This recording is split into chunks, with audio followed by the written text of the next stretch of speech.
Vou falar rapidamente, não quero gastar muito tempo nisso aí, porque isso aí é um desastre na história da igreja, que é o fortalecimento do liberalismo na virada do século XIX. No século XIX, virando para o século XX, né, foi uma coisa que, junto com as duas guerras mundiais, praticamente matou a igreja na Europa. A Europa deixou de ser um ator importante no reino de Deus depois do século XIX e XX. E aqui o Dr. Calhoun ele explora a força das ideias. As ideias são devastadoras. Uma ideia que começa como uma especulação acadêmica, vai crescendo, vai ganhando força, chega nas pessoas, as pessoas começam a interiorizar aquilo, começam a achar que aquilo é verdade, e as ideias mudam o mundo. Mudam o mundo. E aí, quando surgiu o liberalismo, um dos grandes combatentes foi esse sujeito aí, John Gresham Machen. Em 1912 ele fez um discurso em que ele disse assim: ideias falsas são o maior obstáculo ao recebimento do Evangelho. Podemos pregar com todo o fervor de um reformador e apenas conquistar um ou outro andarilho aqui e ali, se permitirmos que todo o pensamento coletivo da nação ou do mundo seja controlado por ideias que, pela irresistível força da lógica, previnem o cristianismo de ser encarado como algo mais do que uma ilusão inofensiva.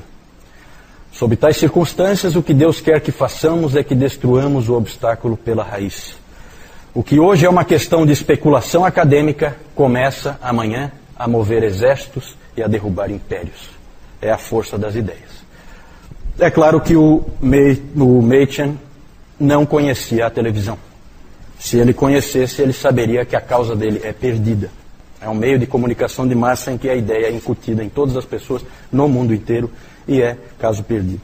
Certo? As pessoas passam a acreditar em ideias que elas nem sabem por que elas acreditam desde que elas são desse tamanhinho, nunca vão entender por que acreditam naquilo, mas acreditam, morrem por aquilo. Certo? Então, a nossa situação é uma situação um pouquinho pior do que na época dele. Na época dele a coisa sempre tinha que entrar através de livros e começando pelas universidades e seminários. Hoje não, hoje você tem a televisão. Esse é um professor de Princeton, certo? Ele era um professor de Novo Testamento em Princeton e ele acabou tendo que sair de Princeton porque Princeton foi tomada pelos liberais, né? E aí ele fundou o Westminster Seminary, né? Famoso hoje presbiteriano, e também a denominação Igreja Presbiteriana Ortodoxa, já que a presbiteriana original caiu diante do liberalismo, né? O que é esse liberalismo? O liberalismo é algo que vem com a força das ideias, daqui a pouco a gente vai deixar mais claro. Não tem como eu nem tenho tempo para ficar entrando a fundo nisso. Mas a gente pode falar, só para ter uma ideia, a gente pode falar da importância de 5 livros. Primeiro, sobre a religião, de Friedrich Schleiermacher. Já falamos desse Schleiermacher aí, ele é um indivíduo vinculado ao romantismo, e ele fala que a religião não é o que está escrito na Bíblia, não é proposições de fé, não é confissões de fé, não é nada da mente. A religião, ela é um sentimento de dependência que há no coração do indivíduo, de que eu dependo de alguma força maior. Então é alguma coisa que eu sinto. Isso é a religião. Essa ideia ganhou força, acaba popularizando, acaba ganhando aí formatos populares, né? Sai do campo da filosofia e torna-se realidade na vida das pessoas. Outro livro famoso, A Origem das Espécies, de Charles Darwin. É a força das ideias. O Darwin propõe a evolução das espécies, animais, e daqui a pouco o ser humano do século XX, ele acredita que tudo evolui. Ele acredita que a evolução é o que rege o mundo. Tal a força das ideias, certo? Ele acha que tudo está evoluindo, que o homem moderno, ele é muito mais evoluído do que o homem do passado. Nós não temos que olhar para a história e aprender com a história, porque nós somos o homem do século XXI. Que é isso?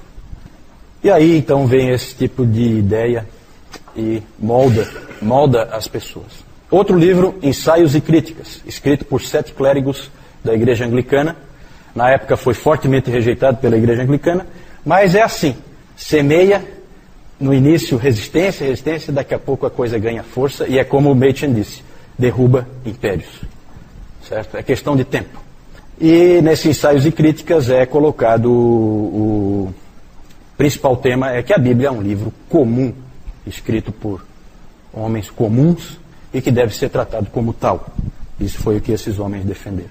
O liberalismo teológico sempre vai ver assim. Trata-se de um livro como outro qualquer. Não existe esse negócio de inspiração. Outro livro, A Doutrina Cristã da Justificação e Reconciliação. Título bonito, parece um livro interessante.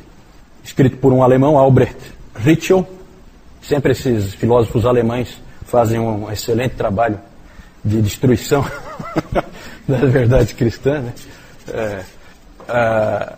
E ele, então, parece um título muito pomposo, muito interessante, mas ele é toda a base para o evangelho social, certo? O que ele disse? Cristianismo não é verdades escritas em Bíblia, nada disso. Cristianismo também não é o que o Schleiermacher disse, sentimentos. Não. Cristianismo é ética. É fazer o que é certo. Isso é cristianismo. Você é cristão quando faz o que é certo. Tá? Isso, então, qualquer indivíduo... Isso aí pegou, tá? Isso aí, depois, na igreja na Europa, era normal. O indivíduo que é um indivíduo correto, bem postado na sociedade, um político respeitado e tal, né? É um excelente cristão. É uma associação imediata. Conversão não existe, novo nascimento não existe, crença nas verdades bíblicas, isso aí tudo não existe. É decência. Decência. Certo? O último aí, o que é o cristianismo, de Adolf Harnack, outro alemão. Esse cara aí magnetizava os alunos dele. Ele fazia palestras, a turma ficava. Ele parece também um título interessante, o que é o cristianismo. Só que a proposta do Harnack é a seguinte. Ele dizia que o cristianismo tem que voltar à essência, que foi acrescentada muita coisa humana no cristianismo. Foi acrescentado escritos bíblicos, doutrinas, igreja. Tem que tirar, tem que remover tudo isso aí, que isso aí tudo é problema. Essa era a tese dele. E voltar à essência. E qual é a essência? A essência é a pessoa de Cristo, conforme retratada nos evangelhos sinóticos. Mateus, Marcos e Lucas. João tem que tirar porque João tem teologia demais, né? Aí já é corrompido. E no caso dos sinóticos, você também tem que tirar algumas coisas absurdas, como os milagres, por exemplo, que aquilo ali evidentemente é mito, né? Então você tira mais um pouco. É os sinóticos, mas não exatamente como eles estão, né? Na verdade você tem que tirar tudo aquilo ali, e aí você fica com o homem Jesus Cristo. Aquela pessoa especial, diferente, diferenciada, com um contato muito próximo de Deus, né? Claro que Deus ele não é, né? Isso aí o Harnack já pôs para fora. É um homem comum, né? Mas um grande mestre. Isso aí depois do século XX pensou isso aí para sempre, né? Isso aí pegou. Então esses livros que foram saindo influenciaram. Eles assim... simplesmente tiveram um efeito avassalador nas universidades. Sim. Filósofos. São professores de universidades, né? E que escrevem livros e pensam, são pensadores, são filósofos, né? O próprio Machen, ele estudou com um sujeito que tinha sido discípulo do Harnack. E quando o Machen estava na Alemanha, o Machen é um cara que fala com conhecimento de causa, porque ele estudou na Alemanha. E ele teve contato com esse tipo de pensamento liberal. E ele, então, a mãe dele orava muito por ele, para que ele permanecesse firme, porque realmente ele se encantava com o que o Harnack ensinava. Aquilo era, sabe, aquela coisa hipnótica, né? Tipo um canto da sereia, né? Coisa diabólica mesmo. E aí ele então, quando ele ouvia aquelas palestras e coisas, ele ia para o quarto dele e ele lia o Evangelho de Marcos para dar uma renovada, né, na fé dele, né? Mas ele chegou a balançar. Tal a capacidade de persuasão de alguns desses indivíduos. São indivíduos muita capacidade, né? Para mim a melhor definição de liberalismo é essa aí, do Richard Niebuhr. É uma maneira da gente entender, né, a tolice que é o liberalismo. Olha só. O liberalismo ensinava que um Deus sem ira trouxe homens sem pecado para um reino sem julgamento por meio da ministração de um Cristo sem cruz.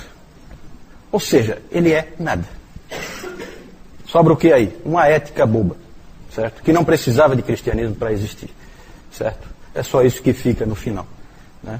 O arcebispo William Temple, uma vez, ele disse o seguinte, que ele ficava sempre se perguntando por que alguém se daria ao trabalho de matar o Cristo do liberalismo.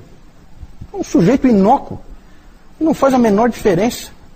Por que alguém mataria ele? Né?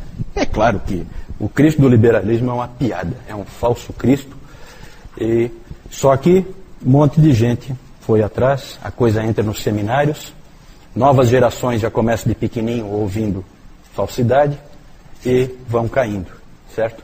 A grande paulada que o liberalismo sofreu foi uma coisa chamada Primeira Guerra Mundial.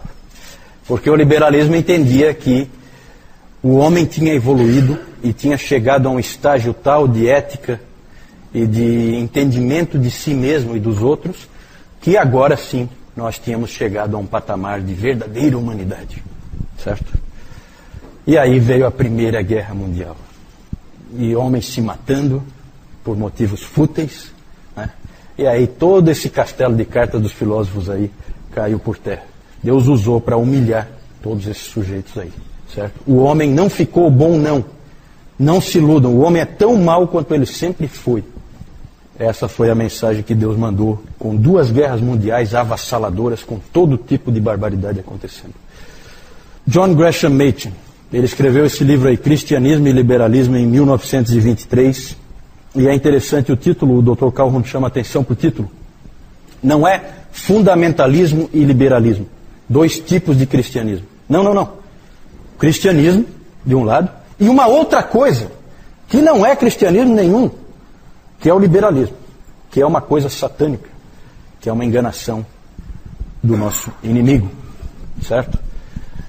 Vou deixar também como tarefinha para vocês, se vocês quiserem se informar melhor sobre cristianismo e fundamentalismo. O fundamentalismo foi uma reação importante que aconteceu nos Estados Unidos, graças a Deus, porque lá houve reação do Machen e de outros, às vezes um pouco exageradas, as reações tendem a ser excessivas, né? Nós discutimos isso na reunião de homens, né? Quem estava lá, lembra, nós ouvimos as palestras do Augusto Nicodemos, com aquela sua didática, né? Eu recomendo que vocês vão lá no Monergismo e peguem as 2 palestras do Augusto Nicodemos sobre o assunto, né? Uma sobre o liberalismo e outra sobre o fundamentalismo. Os homens já ouviram lá na reunião de homens à tarde, com muito proveito. Não temos tempo aqui de ficar nos aprofundando nisso. Aí, ó, Machen. Aqui um quarteto do mal aqui, né? Só falta aqueles 7 clérigos aí, né? Aqui o Schleiermacher, esse é o Ritschl, esse aqui é o Darwin. Não é o Papai Noel não, tá? Esse aqui é o Harnack, tá? Eu só queria, gente, dizer, nós falamos do século XIX aqui, algumas coisas do século XIX, eu só queria dizer que eu deixei muita coisa de fora. Não falei, no século XIX, não falei de nomes, antes ainda do século XIX, não falei de nomes como John Newton, como Charles Simeon, como William Wilberforce, o Bispo Ryle, no século XIX, J.C. Ryle, Charles Spurgeon. Nos Estados Unidos não falei dos grandes de Princeton, Charles Hodge, o filho dele, a Hodge, o B.B. Warfield. B.B. Warfield citei várias vezes aqui, né? Mas vou falar dele não. O Robert Louis Dabney. Na Escócia, Thomas Boston, Ralph Ebenezer Erskine, James e Robert Haldane, que fizeram um grande impacto na Suíça, Robert Murray McShane, Thomas Chalmers, Andrew e Horatius Bonar, escoceses, né? Na Europa continental, o holandês Abraham Kuyper, que era ministro do Evangelho, chegou a ser primeiro-ministro da Holanda, né? Impressionante. Na verdade, se nós fôssemos falar de tudo nessa época aqui da história da igreja, a gente ia ter que falar do que aconteceu na África do Sul, do que aconteceu na Coreia, do que aconteceu na Nova Zelândia. Não temos condições de falar de tudo isso, tá?